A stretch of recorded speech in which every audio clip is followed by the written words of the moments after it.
concluido con termoformado, ¿verdad? Sí. ¿Alguna duda hasta acá? Bien.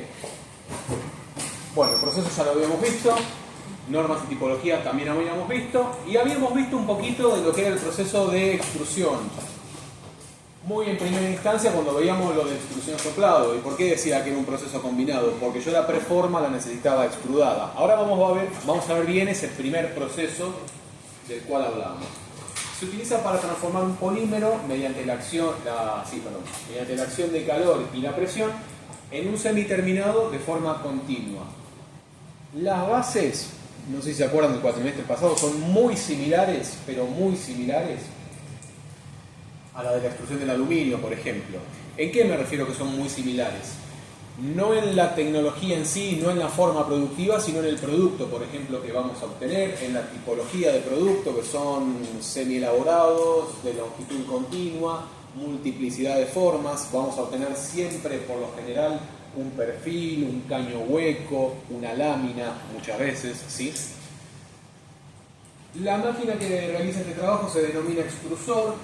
Consta de una tolva para la entrada del material. El material en este caso viene en forma de pellets, como puede llegar a ser la extrusión, como puede llegar a ser la inyección. Consta de una tolva para la entrada del material que luego pasa a través de un cilindro en donde por movimiento hacia adelante de un tornillo se comprime, funde y homogeneiza. Ese material comprimido, fundido y homogeneizado pasa a través de una boquilla o de una serie de boquillas, ¿sí? Como estamos viendo acá en el caso del ejemplo, que le imprime la forma final. La extracción del material se realiza mediante un dispositivo que recoge el semiterminado y lo somete a un enfriamiento por medio de agua o soplado de aire. No es una tecnología muy compleja. Muy similar a la extrusión de aluminio que vimos en el trimestre pasado. La Muy. extrusión de aluminio, la materia prima era un tocho de aluminio caliente que se empujaba, y acá se usan pellets. Y si lo macheamos con lo que es el soplado, esa famosa bolsa de soplado se hace con una extrusora. Esa bolsa, entonces la tipología de esa bolsa de soplado con los productos de acá no son tan diferentes. Y acá tienen una serie de características y de pasos que son comunes a este tipo de tecnología, ¿sí? Es un proceso continuo, o sea, yo puedo obtener piezas de una longitud X si yo quiero y el material no se me termina nunca y no tuviera un condicionante, por ejemplo, de tamaño en la fábrica, yo lo que podría extrudar sería kilométrico, ¿sí? Los pasos es la fusión del material, aplicarle presión controlada a dicho material, conformar el material en base a la boquilla, sobre todo la última boquilla que puede llegar a tener, enfriarlo y en este caso cortarlo en la medida que necesitemos, que pueden venir medidas estándares o ya, como les digo, podemos cortarlo según sea la necesidad del producto o del requerimiento que yo esté teniendo.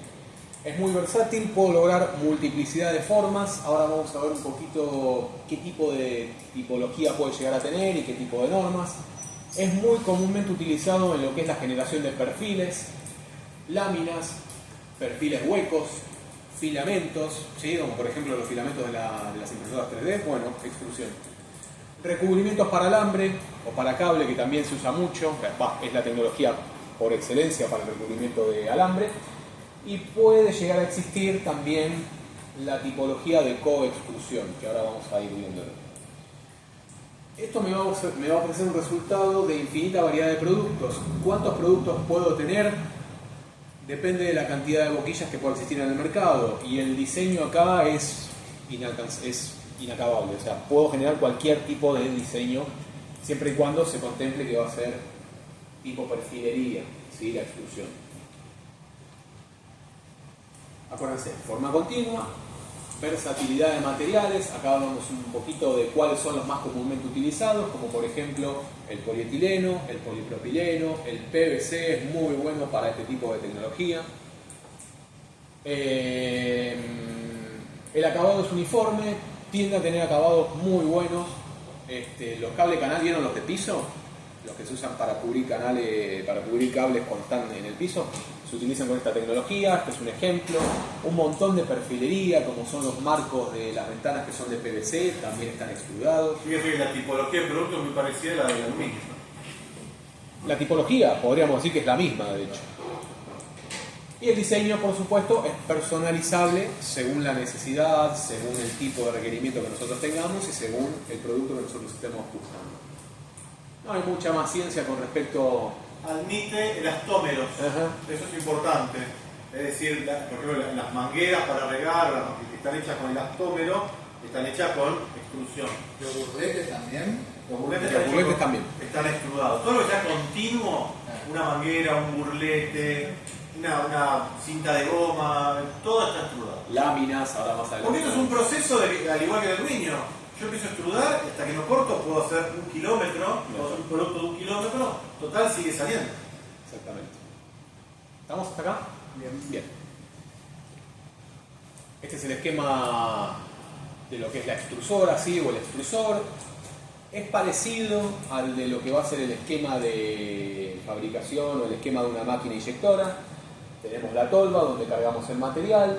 Por medio de la presión y el calor, el material es obligado a salir, pero en este caso, en vez de obligarlo a entrar por una matriz o a una matriz cerrada, lo obligamos a salir por una matriz abierta. Y lo que obtenemos es un perfil continuo, ¿sí? Como dice Diego, si yo no tengo una limitante, puedo extrudar a medida que le voy cargando siempre, continuamente en la tolva, puedo obtener un perfil kilométrico. Puedo hacer extrusión de láminas, también, ¿sí? Que es un proceso de fabricación que se utiliza para producir láminas continuas.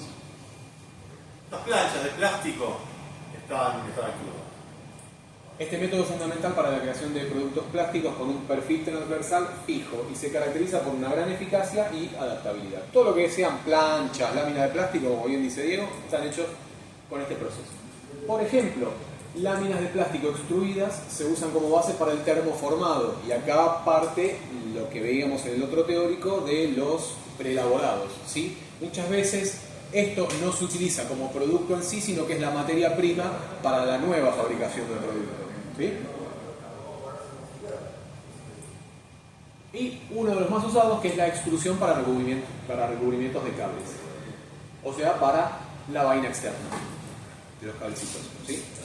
Eso está extruido. La vaina se extruye en un proceso de revestimiento continuo que recubre los conductores con una capa uniforme de material aislante. Este procedimiento se realiza utilizando una máquina extrusora equipada con un cabezal especial conocido como cabezal de cruz, que aplica el material alrededor del cable mientras el cable va avanzando, ¿sí? Y por último, la coextrusión. Yo, por medio de herramental especializado, en un mismo proceso, en un mismo tiempo, puedo hacer una coextrusión, o sea, extrudar o extruir varios tipos de materiales en el mismo proceso, ¿sí?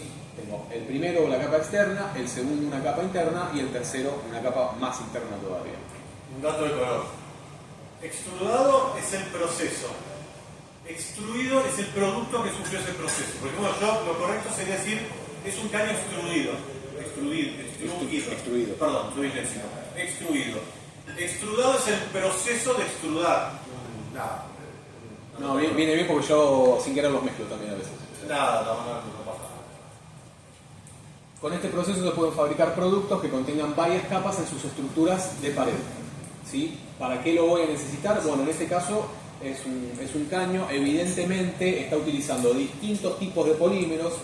Quizás estoy utilizando un polímero, no sé, supongamos que aquí lleva agua, sé que no puedo tener PVC, entonces ya acá tengo un tipo de polímero, pero tengo que tener un recubrimiento que sea lo suficientemente fuerte para que se banque, por ejemplo, todo lo que son condiciones externas, las condiciones del ambiente.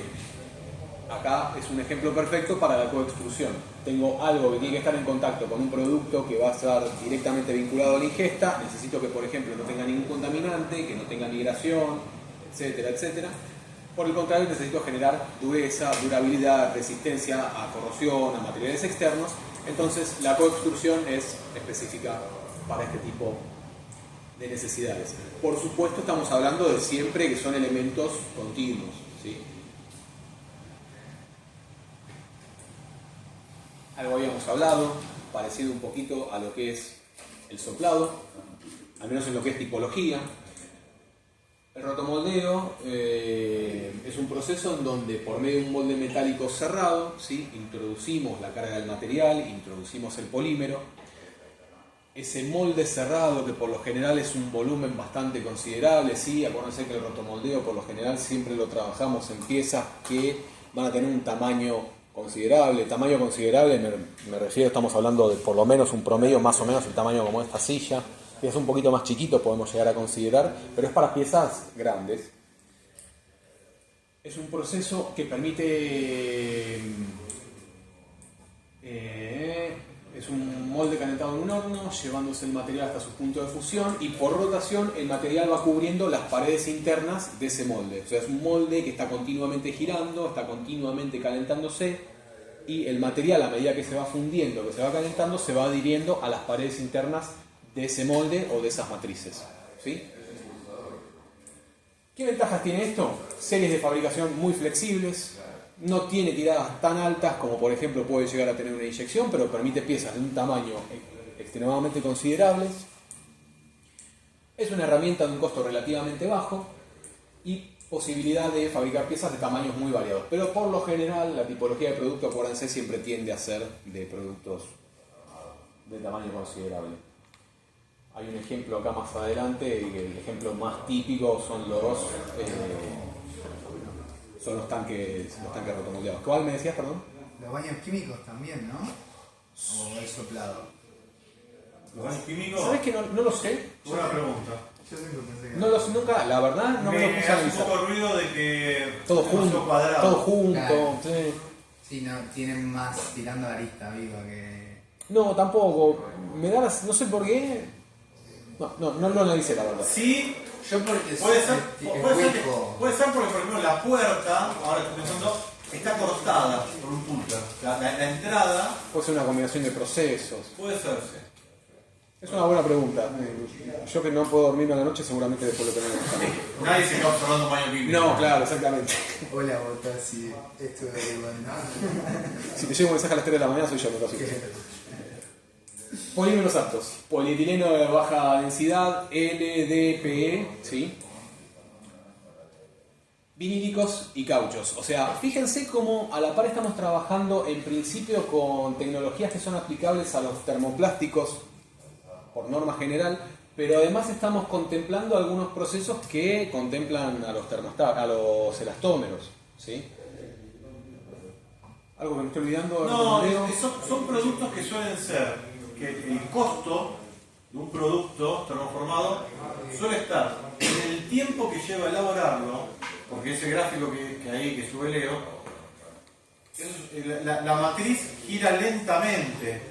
La matriz gira algo así como... No es un giro centrífugo como el del lavarropa. Exactamente, gira muy lento. Quizás gira a 20 revoluciones por minuto. Calentarlo lleva tiempo Hay que también. precalentarlo, se le tira una pala adentro el pellet y eso uniforme es, abajo tiene, normalmente lo que tiene son de llama, tiene hornallas abajo, a veces abajo, arriba también, a veces tiene fuego 360. O a veces el mismo molde no es rotativo como si fuera una revolución, sino que gira en varios ejes, o sea, Exactamente, gira va haciendo longitudinal. el movimiento para que se distribuya el plástico. El plástico se ablanda, perdón que vuelvo a insistir con los huevos de Pascua, pero es parecido. Pongo el chocolate caliente, lo muevo y toma la forma. Bueno, el rotomoldeo es eso.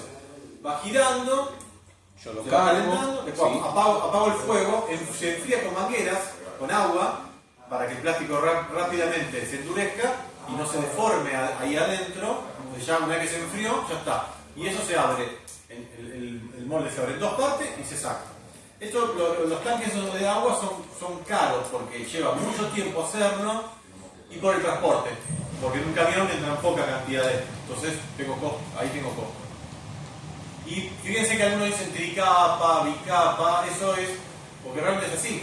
Ponen un tipo de plástico, eso gira, se enfría, una vez se enfrió, le vuelvo a tirar otro plástico adentro y ese plástico se funde en contacto con el anterior. haciendo distintas capas. Calculo que tendrá que ver con un tema de densidades también. Alguno terminará yendo más abajo. Sí, y porque, por ejemplo, el último que va es apto para comestibles, Claro. el de agua potable. El de la capa más y la de inflada. afuera, y el de afuera es apto para rayos UV. Mismo ejemplo de los caños. ¿Sí? Sacando la tecnología, formas que podemos usar varios tipos de plásticos con un proceso determinado, ¿no? Dependiendo de la necesidad para cual yo lo requiero. ¿Pasos? ¿Estamos claros? Amplia libertad de diseño. Es muy competitivo en la fabricación de objetos de gran tamaño. ¿Sí? Si bien acá la imagen está chiquita, empiecen a tomar dimensión de todo lo que es la proporción de estas cosas. Quizás lo más pequeñito, estamos hablando de esto que es la cuchita de un perro, pero después tenemos tachos de basura, los tanques rotomoldeados, muchos juegos de plaza donde están los chicos, muchos juegos, por ejemplo, no sé si van comúnmente a la veneciana, que tiene este tipo de juegos, están rotomoldeados, ¿sí? Control de la forma y dimensiones es solamente posible en la cara exterior, que es la cara que está en contacto con la matriz. Después el interior es completamente irregular. ¿Por qué? Porque no tengo un control dimensional, no tengo ningún tipo de matriz macho, no tengo aire, es simplemente el movimiento, ¿sí? Espesores que no son para nada constantes y pueden colocarse previamente al moldeo insertos metálicos, ¿sí? Si quiero generar alguna rosca, alguna mordiente metálica con una rosca, lo que sea, lo puedo generar. No requiere, en este caso, ángulos de desmolde, al menos no extremadamente considerables, ¿sí? Lo único que tenemos que considerar es que la pieza, por lógica, tiene que salir de la matriz. Y por ejemplo, en el caso de un tanque de agua sale 100% cerrado. La tapa, como dije siempre, el cristiano con el cúter le saca la tapa y queda hecha, pero sale totalmente hermético el producto. Después se le hacen los agujeros con un taladro, con lo que sea. Acuérdense, el ciclo de moldeo es largo, por todo esto que hablamos, hay que calentar. Imagínense que si una pieza como un tanque es grande, imagínense lo que es la matriz. Imagínense la cantidad de material que tiene esa matriz, lo que conlleva calentarlo, lo que conlleva el proceso de hacer el propio rotomoldeo. Entonces es un proceso con un ciclo largo, ¿sí? Y las piezas son morfológicamente siempre, pero siempre vamos a estar hablando de cáscaras cerradas, huecas, por supuesto. El interior siempre es hueco. No voy a obtener piezas macizas con ese proceso, ¿sí? Y se pueden hacer piezas enormes. Hay tanques de líquidos de 25.000 litros. El tanque que ustedes tienen en la casa es de 750 a 1000 litros, el tanque que ustedes tienen en el techo de la casa. Hay tanques de 25.000 litros hechos con rotomoldeo. Es imposible soplar algo así. La matriz para soplar un tanque que es el doble de altura de este techo y que tiene el diámetro de esa mesa, no lo puedo soplar. No, y aparte te cansás de soplar. Y sí, un tren. Vamos por un tren. Un chiste que hice. Le bajaste un punto, me imagino, Sí, ¿no? no. Está. Bueno, y un poquito de lo que veníamos hablando de la tipología. Contenedores para todo tipo de líquidos, componentes de bomba de agua, papeleros, basureros, contenedores para comida de animales, juguetes de gran tamaño y tanques de combustible para vehículos. Los de los camiones me parece que están automoldeados. Perdón. Otra característica que está, y yo la vi, que se diferencia con el soplado, porque en muchos productos la tipología, la forma da confusión. ¿Viste esto ¿Es que hablamos soplado de- o rotomoldeado? Y lo engancho a lo que viste de los tanques. Una de las grandes ventajas del rotomoldeado es que yo puedo hacer paredes gruesas de Claro. plástico, mientras que en el soplado las paredes siempre son finas. Siempre la manguera que baja tiene que ser fina. Es por una cuestión tecnológica, es mucho más fácil que el material fluya estando caliente que tener que soplar una lámina. Mientras más gruesa, más me va a costar soplarla. Y ya Yo llega voy a un momento. rotomoldear un tanque que podría tener 1 centímetro de espesor, que es una barbaridad, o hacer un tanque de combustible que debe tener, nunca me fijé, con un tanque de un camión, medio centímetro. Medio Centímetro tiene que tener, por lo menos. Sí, sí. Bueno, no lo puedo soplar, lo tengo que rotomoldear. O sea, es un dato súper importante, los espesores. ¿Estamos hasta acá? Seguimos con los termoplásticos, sí, acuérdense. Otro proceso bastante común también es el calandrado, una tecnología antigua que se utiliza en la industria papelera y del caucho. ¿Qué es el calandrado? Consta de una batería de cilindros, sí, llamado calandra, a través de los cuales se hace circular el material plástico ejerciendo sobre el mismo presión. ¿Cómo lo voy ejerciendo presión? Por medio de los cilindros o por medio de los rodillos. Cada vez que va pasando el material le voy ejerciendo más presión y esa lámina se va unificando y además va obteniendo el espesor final. ¿Se acuerdan el laminado en metales? Es básicamente el mismo proceso, ¿sí? El más común de los materiales transformados por el calandrado es el PVC, aunque todos los termoplásticos se pueden usar para este proceso. Y los productos que se obtienen del calandrado pueden llegar a ser láminas, películas de plástico, láminas de espesores diversos desde 1 o 2 milímetros hasta películas, films extremadamente delgados, ¿sí? Pero acuérdense, obtenemos siempre una lámina de X espesor.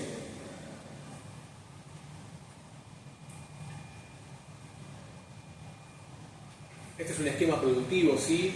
Fíjense por la cantidad de cilindros por la cual va ingresando ese plástico, que seguramente ingresa en forma de pellets, se funde, va empezando a descender por la tolva y a medida que va descendiendo, los cilindros o la calandra le va confiriendo su forma final.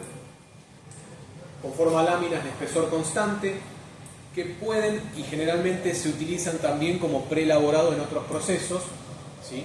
O también puede ya ser un producto terminado, como puede llegar a ser un film, algún papel, algún cobertor de alimentos, etc. El film, por ejemplo, que se hace con calandrado, tiene un paso previo que es el extrudado. Primero se extruda una plancha gruesita, no sé de cuánto, pero quizás tenga 1 milímetro. Cuando sale extrudada, pasa a la calandra, porque es imposible extrudar un papel film, debe tener una centésima de milímetro, es ridículamente fino. La única forma de hacerlo algo tan fino es extrudar un preelaborado caliente, finito pero no tanto, y que pase por esos rodillos y pueda hacer algo tan delgado como un papel fino.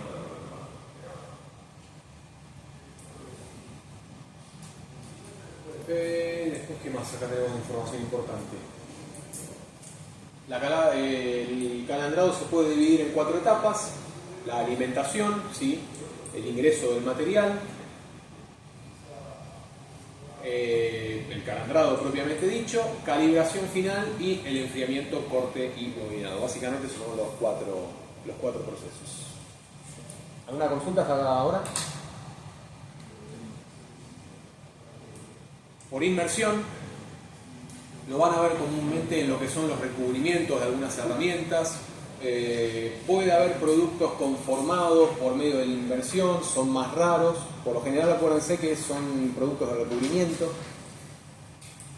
Es un recubrimiento o moldeo por inmersión, es un proceso que consiste en sumergir un objeto en un plástico líquido. Puede llegar a ser que también se dé que la inmersión se hace sobre un polvo, ¿sí? Sobre un polvo de un X polímero, de un determinado polímero, para luego crear una capa protectora o una nueva pieza. Por lo general, como les digo, es una capa protectora. El resultado es una cubierta durable, flexible y a menudo con una textura muy similar a la del caucho. La mayoría de las herramientas medianamente, no quiero decir medianamente económicas, pero las que por ahí no tienen el mango inyectado o demás, tienen ese tipo de recubrimiento, sí. ¿Tienen algunos guantes de jardinería y así tienen? Son por inmersión también. Exactamente lo mismo. Exactamente lo mismo. Es el concepto cuando éramos chicos, que nos iban a tomar un helado y decían, ¿querés con baño de chocolate? Y iban a agarrar el helado, lo ponís. Es exactamente eso. Exactamente. Ese chocolate no tiene gusto a nada. No era chocolate, no. No.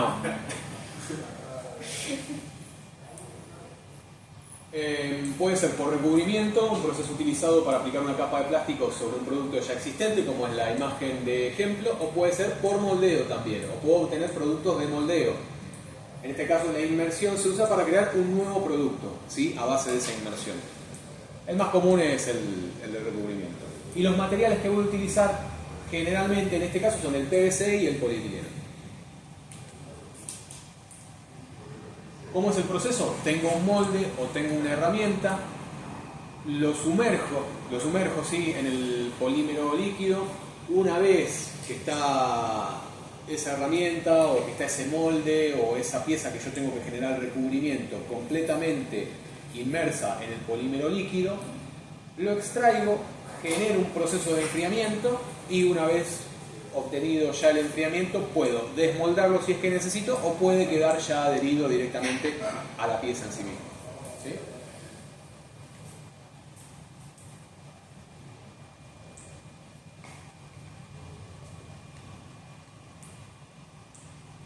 Eso es lo que habíamos visto en la clase pasada. Sí, ya sé por qué está acá.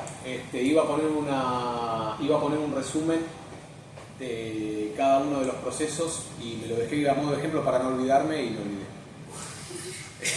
después lo subo bien. A esta por ahora no le den bola. Bueno, listo, toma, seguí dándolo vos.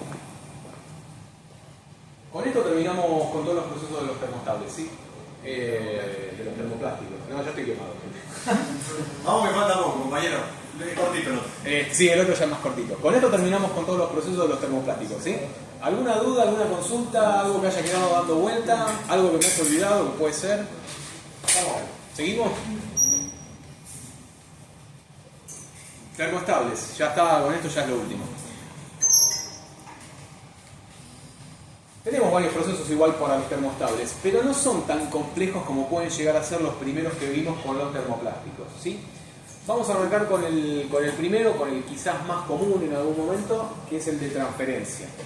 ¿Qué es la transferencia? Consiste en colocar la materia prima en un émbolo y elevar la temperatura del material hasta que empiece la polimerización. Hasta que apareció la inyección, este era un proceso que se asimilaba un poquito a ese tema. Hola Diego. Es un método primitivo de transformación que luego fue reemplazado por la inyección de termoplásticos. ¿Dónde radica la principal diferencia, si se quiere? Acá vemos un esquema de transferencia, en donde tenemos ya el material es calentado y luego por un émbolo, por medio de una matriz, ¿sí? Como si fuera el tocho de extrusión de aluminio, ¿se acuerdan cuando estábamos viendo el material de metales? Obligo a ese material a circular a través de un canal y por medio de esa circulación por el canal llenar por completo la cavidad vacía de una matriz. Es el común denominador de todos los procesos que utilizan, por ejemplo, el polímero baquelita. ¿Sí? Todo lo que es, por ejemplo, mangos de ollas, de sartenes, bueno, los teléfonos antiguos, están realizados por el proceso de transferencia. ¿Sí? Otro proceso muy común en los termostables es el proceso de compresión, el cual consiste en comprimir, valga la redundancia, un compuesto para que adopte la geometría deseada bajo la aplicación de calor y de presión. Obtengo piezas y productos de formas muy diversas. Los materiales termostables y elastómeros son muy comúnmente utilizados en este tipo de proceso. En este caso estamos viendo elastómeros, muchos procesos, muchos materiales tipo caucho se utilizan en este proceso. Y la máquina que necesito es una prensa para moldeo por compresión, ¿sí? ¿Vamos bien hasta acá? Yo tengo una duda. Sí. En transferencia, ¿cómo queda el producto? Como una caja de abuelo. Okay. Puedo generar algún sólido también, pero por lo general tengo piezas tipo cascar. O sea, lograr la tipología de inyección sin trabajar en moldeo. Digamos. Exactamente. Hay excepciones, por ejemplo, los mangos de las sartenes, las asas. Puedo tener una variedad bastante interesante de productos con el proceso de transferencia. Y va a depender de cuánto material meta. Exactamente. Okay.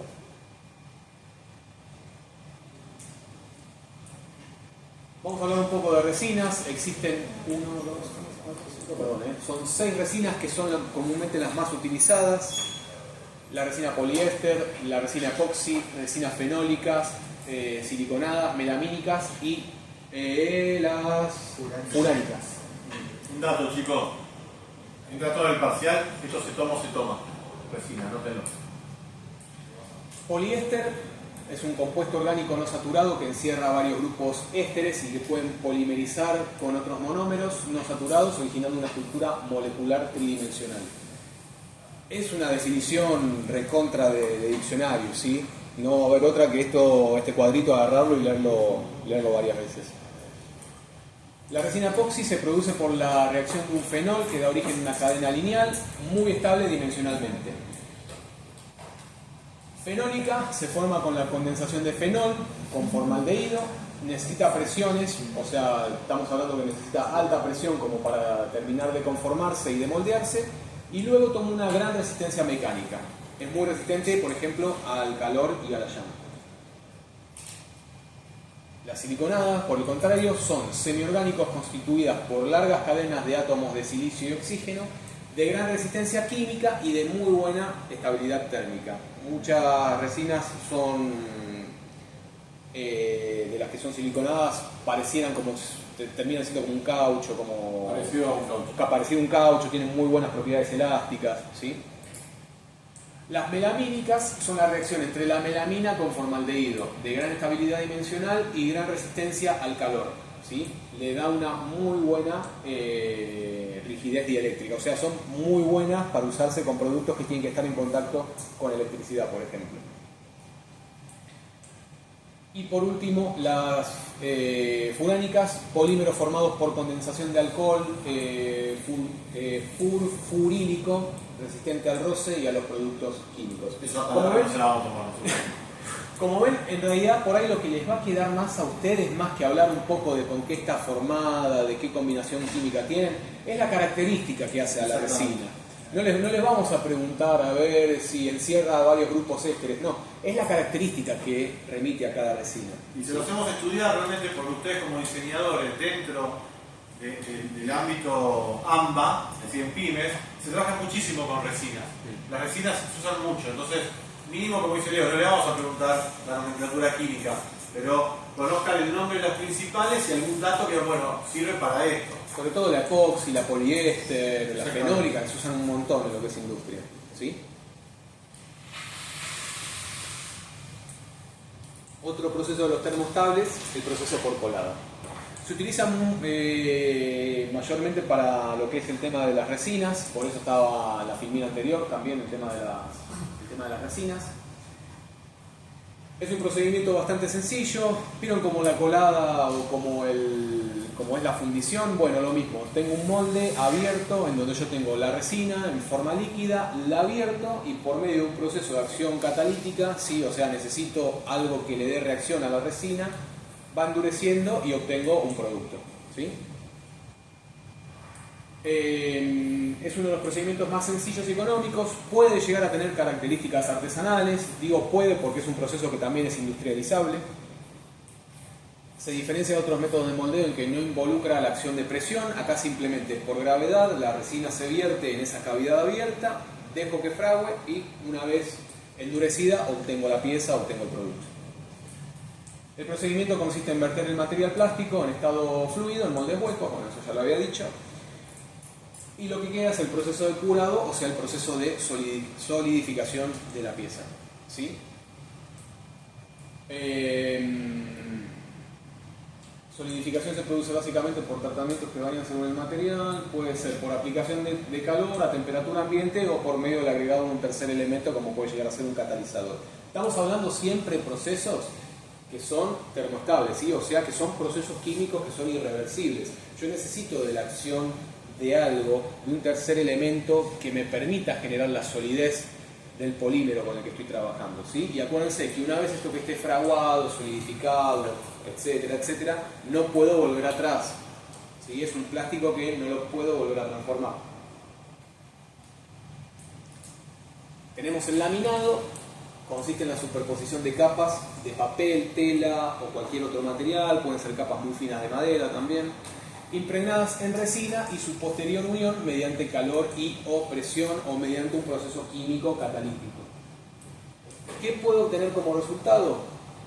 Por lo general se utiliza mucho en laminados decorativos, puede agregarse en bases generalmente decorativas, se usa también en laminados industriales, utilizados mucho como aislantes, muy utilizado también en la fabricación de circuitos impresos. Y los materiales pueden ser resinas fenólicas y ureicas o resinas epóxicas en conjunto con melanina. Sí. ¿En la sublimación también se utiliza ese tipo de...? ¿Sublimación de textiles te referís? Sí, o solamente en... La verdad no lo sé. Honestamente no lo sé. Se pasa que se usan resinas, Claro. se usan pinturas, que no sé si son poliméricas o no, peco de ignorante con eso. Y están en... Calculo que deben serlo. pero no... Deben tenerlo, algunas tienen un tipo de plastificado. Porque tienen como una especie de plastificado. Y sobre todo las que tienen cuerpos, pero te estoy diciendo un creo. No, ahí no lo sé. Que tenían poliéster y todo eso. Bueno, ahí estás hablando de polímeros, sí, pero no es el proceso específicamente que se usa para eso, esa parte. Sí. Algo vimos de PRFB, o sea, plástico reforzado con fibra de vidrio en la clase pasada. Es un material compuesto, por supuesto. Acá vemos el ejemplo perfecto de cómo a un material se le pueden agregar cargas, aditivos, le podemos cambiar el color, le podemos cambiar las características para generar un producto que es completamente resistente, para generar un producto que es completamente aislante eléctrico, puede llegar a ser buen aislante térmico también, impermeable por sobre todo, ¿sí? Está constituido por una estructura resistente de fibra de vidrio y el material plástico o polimérico, que en este caso actúa como aglomerante, que es el uso de alguna resina. El proceso, por supuesto, es un proceso químico, requiere de un catalizador para endurecer la resina y el resultado, o por lo menos la morfología que puedo obtener en base a este producto, en base a este sistema, a esta tecnología, es verdaderamente variado. Pero por lo general obtengo esa forma como de carcasa abierta, como de nuez, digamos, característica, por ejemplo, de los botes en este caso, ¿sí? Es una tecnología que, como les habíamos comentado con Diego la clase pasada, es interesante, se usa mucho, puedo obtener objetos muy variados, formas muy variadas, terminaciones muy buenas, porque si la matriz que yo estoy usando, la matriz, entiendan esto, ¿no? Si yo la matriz que estoy usando para generar la capa de apoyo o la base de apoyo para la primera capa de resina es muy buena, o sea, tiene un pulido espejo, el resultado que voy a obtener con el PRFB va a ser un resultado excepcional, o sea, se pueden obtener muy buenas piezas con este proceso, sí. Lo que hablábamos en el teórico pasado es que hay autos que se hacen con resina, es PRFB. Con fibra de vidrio, sí. Están los de fibra de carbono también, pero sí, hay autos de PRFB. Nombrábamos el Justicialista, Corvette, Dodge Viper, están hechos con fibra de vidrio. Evitas un montón de uso de herramental, sobre todo en autos, por ejemplo, que son de tiradas bajas. O sea, estás haciendo una versión especial o una versión deportiva que sabes que tu público es muy reducido, no vas a gastar en matricería, es carísima, es muy difícil de amortizarla, entonces... Eso es súper barato, las matrices se hacen de madera generalmente. Las haces de madera. La temperatura que levanta la resina porque genera una reacción exotérmica que un poco calienta, pero esto cabe con la mano, claro. Se siente tibio. Entonces las matrices se hacen con madera. No afecta, lo único que tienes que hacer es poner un desmoldante para que la resina no quede pegada a los poros que puede llegar a tener el material de la... Y mucho trabajo manual. Mucho. No está automatizado. Mucho. Si ustedes ven cómo se hacen esas piletas, las piletas para nadar esas azules, ven 4 changos tirando resina, poniendo capa de fibra de vidrio, y además tiene un problema que el curado tarda varias horas, entonces un molde grande necesito espacio. Lo tengo que ir acumulando para normalmente se desmolda el día siguiente.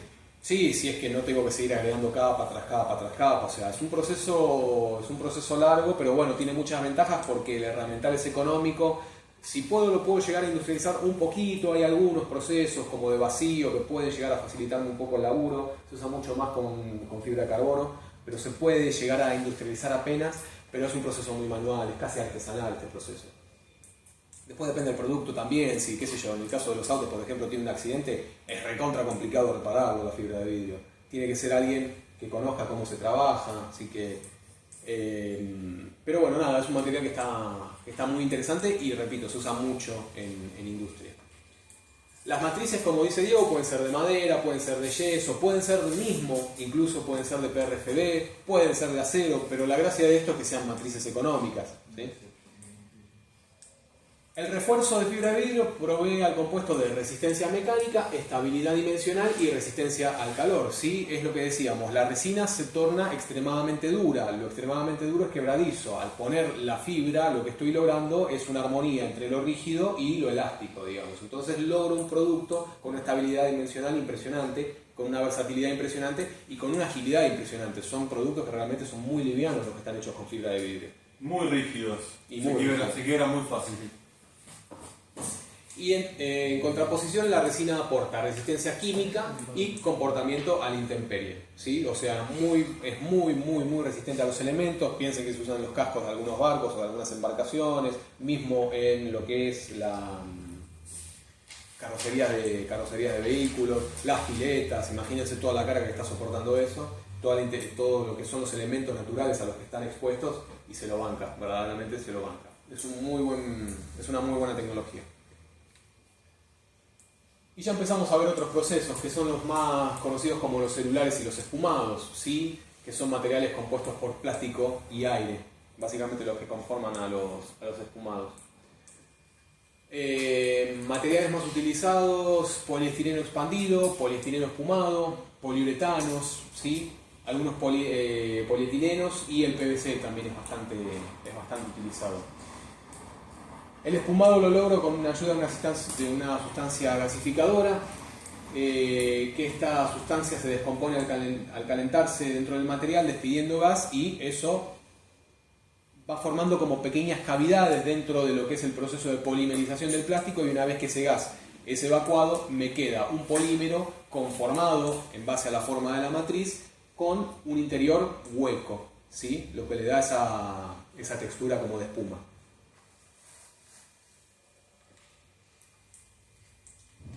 En este caso tenía el poliestireno, acá van a ver que puedo llegar a tener el polietileno expandido, le da otro tipo de características, le da otro tipo de usos, como puede ser elevada impermeabilidad, resistencia a los agentes químicos, baja absorción de agua, diversa cantidad de presentaciones comerciales, ¿sí?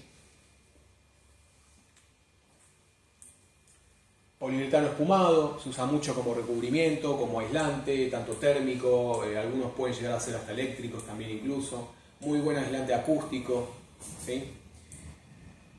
Vienen variables de espuma flexible, espuma semirrígida o espuma rígida. El más común es el de la espuma flexible. Y para producir espuma de poliuretano existen varias técnicas, entre las cuales se encuentra el proceso de una etapa o one shot, que es básicamente verter el material, gasificarlo y extraerlo. Espuma de poliuretano, la que se utiliza comúnmente para forrar lo que son, por ejemplo, los tapizados de los coches o los... ¿Dónde están sentados ahora? Exactamente. Muchas sillas, muchos sillones. La cama o la base principal o el alma principal siempre es una espuma de poliuretano. Están sentados en una capa de PVC con tejido, con un material compuesto, y abajo tiene una espuma poliuretano. Exactamente. Sistema de espuma integral usado para aplicaciones de lo que se definía antiguamente como espuma de goma. ¿Sí? Es un material gomoso, es un material elástico, sirve muy bien para aplicaciones como para, por ejemplo, lo que es sillones, los mismos los asientos de los coches, como los asientos de antes.